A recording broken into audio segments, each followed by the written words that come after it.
नमस्कार दोस्तों, स्वागत है आपका अपने YouTube चैनल अपना गुरुकुल अड्डा में। दोस्तों, आज की क्लास में हम लोग हिंदी व्याकरण में समास पढ़ेंगे।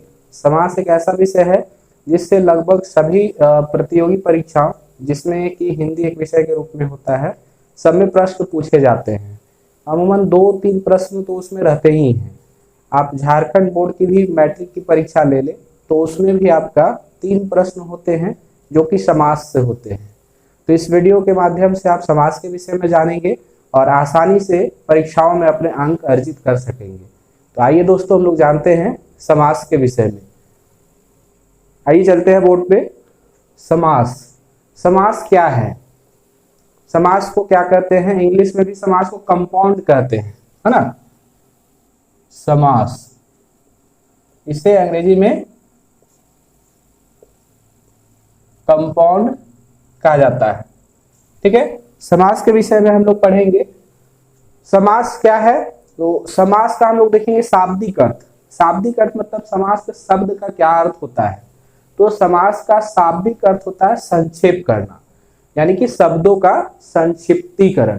ठीक है, समास का शाब्दिक अर्थ,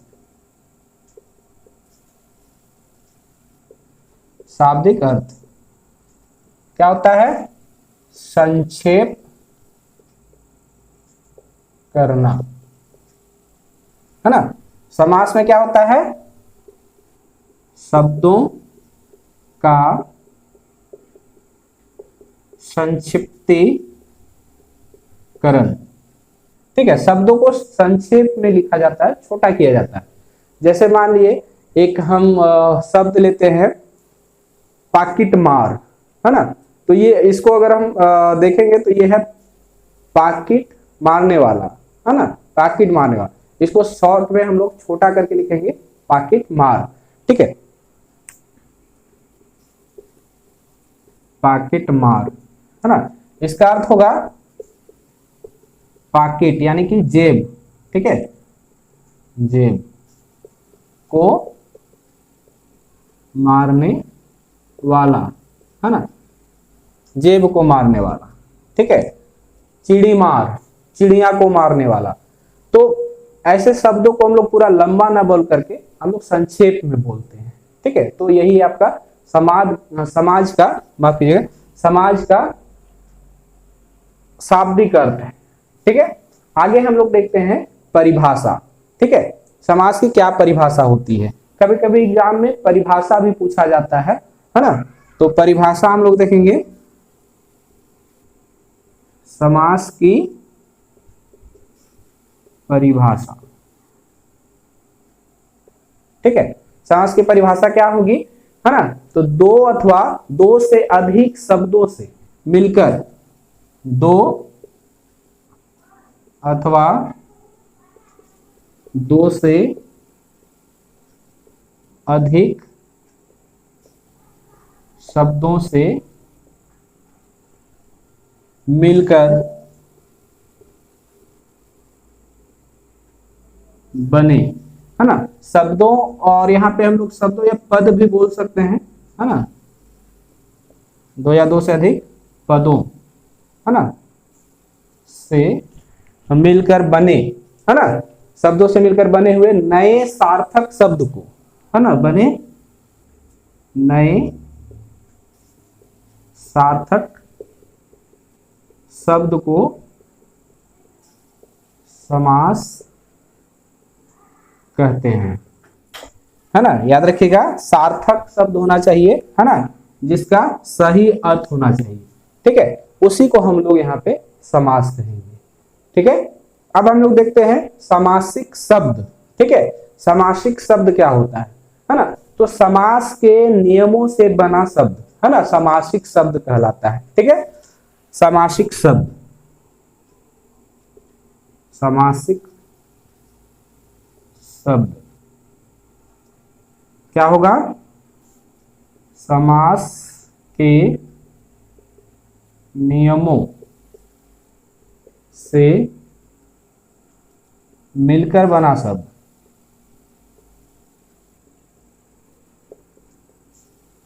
शब्द, है ना, सामासिक शब्द कहलाता है।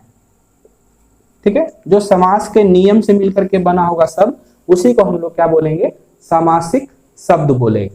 ठीक है, तो अभी तक हम लोग देख लिए समास का शाब्दिक अर्थ, परिभाषा और सामासिक शब्द क्या होता है वो, है ना। आगे हम लोग देखेंगे समास के विग्रह, है ना। इससे पहले हम लोग देख लेते हैं समास के पद, है ना, आखिर ये पद क्या है। ठीक है, तो आप वीडियो को पॉज करके इसको नोट कर सकते हैं। आगे हम लोग देखेंगे समास विग्रह, है ना। समास विग्रह क्या है, ठीक है। समास विग्रह, है ना, समास विग्रह क्या है, ठीक है। तो सामासिक शब्द के समस्त पदों को, है ना, अलग अलग किए जाने की प्रक्रिया समास विग्रह या व्यास कहलाता है। ठीक है, याद रखिएगा, सामासिक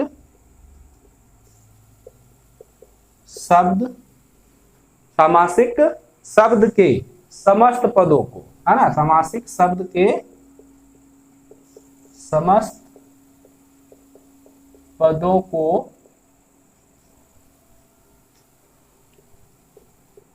अलग अलग किए जाने की प्रक्रिया समास विग्रह या व्यास कहलाता है ना। अर्थात समास के नियमों के अनुसार समास के पदों को अलग अलग करने की प्रक्रिया समास विग्रह कहलाता है। अब यहाँ पे नया चीज आ गया, पद, है ना। तो हम लोग देखेंगे पद क्या है, ठीक है। तो समास में दो पद होते हैं, ठीक है। समास में दो पद होते हैं, ठीक है, दो पद, एक पूर्व पद और दूसरा उत्तर पद, है ना। जो सबसे पहले होता है उसे पूर्व पद कहते हैं और जो बाद में आता है उसको उत्तर पद बोलते हैं। तो समास दो पदों से मिलकर के बना होता है ना। दो से अधिक पद भी हो सकते हैं, लेकिन अमूमन देखते हैं हम लोग तो दो ही पद होता है, ठीक है। तो अब पद समझते हैं, एक उदाहरण हम लोग लेते हैं, है ना।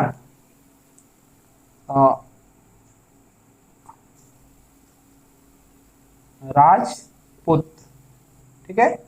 इसमें देखिएगा राज, है ना, ये हो गया पूर्व पद, ठीक है, ये राज पूर्व पद और ये पुत्र, ठीक है, ये हो गया उत्तर पद, ठीक है। राजपुत्र, दो इसमें पद हैं, पहला पद इसको प्रथम पद या उत्तर, इसको प्रथम पद या पूर्व पद, और इसको बाद का पद या उत्तर पद भी कह सकते हैं, है ना। तो समास में देख लिए हम लोग पदों की संख्या कितनी है, दो, ठीक है। और इन्हीं पदों को समास के नियमों के अनुसार अलग करने की प्रक्रिया को हम लोग समास विग्रह कहते हैं, ठीक है। अब हम लोग देखेंगे समास के भेद, है ना।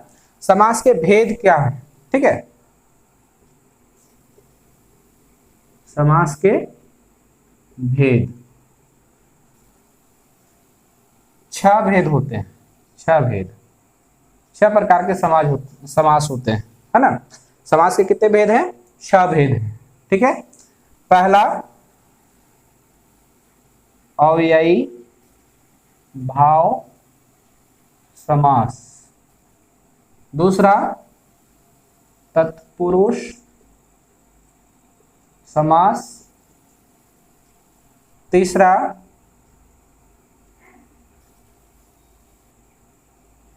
कर्मधारय समास, चौथा द्वंद्व समास, पांचवा द्विगु समास और छठा बहुव्रीहि समास।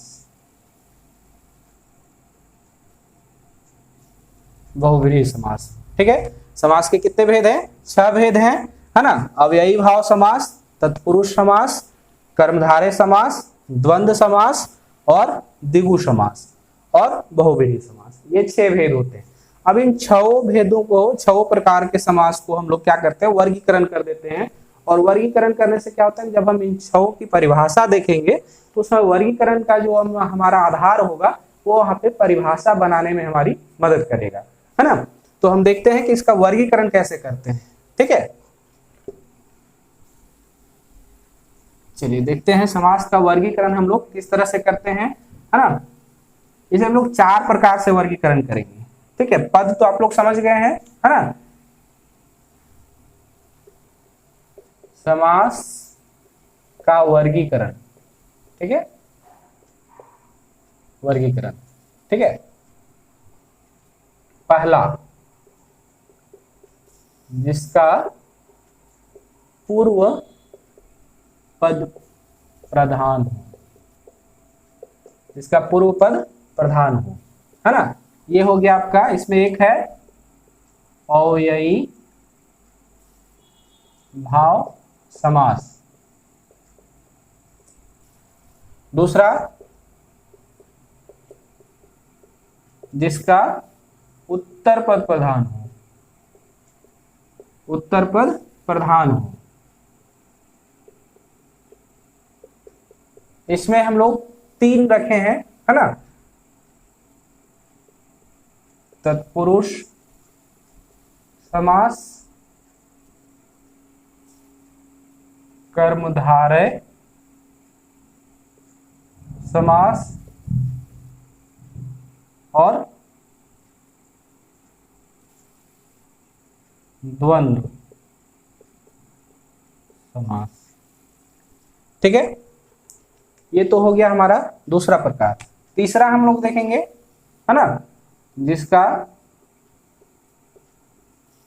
दोनों पद प्रधान हो, जिसका दोनों पद प्रधान हो, है ना। इसमें हम लोग देखेंगे कि इसमें जो है आपका वो द्विगु समास, द्विगु समास को रखा गया है ना। और अंतिम में हम लोग देखते हैं जिसका कोई भी पद प्रधान न हो, है ना। तो इसमें रखा गया है बहुव्रीहि समास को। ठीक है, तो आज के क्लास में हम लोग क्या देखे? समास का शाब्दिक अर्थ, समास की परिभाषा, सामासिक शब्द, समास विग्रह, समास के पद, समास के भेद और उन भेदों का वर्गीकरण। आगे के वीडियो में हम लोग देखेंगे समास के जो ये प्रकार हैं इनकी परिभाषा और साथ साथ में उदाहरण हम लोग देखते चलेंगे, है ना। तो आगे के वीडियो में आगे के आप इसको जानने के लिए हमारे आगे के वीडियो को देखते रहें। और ये वीडियो कैसा लगा हमें कमेंट करके अवश्य बताएं। चैनल को लाइक और सब्सक्राइब करें। धन्यवाद।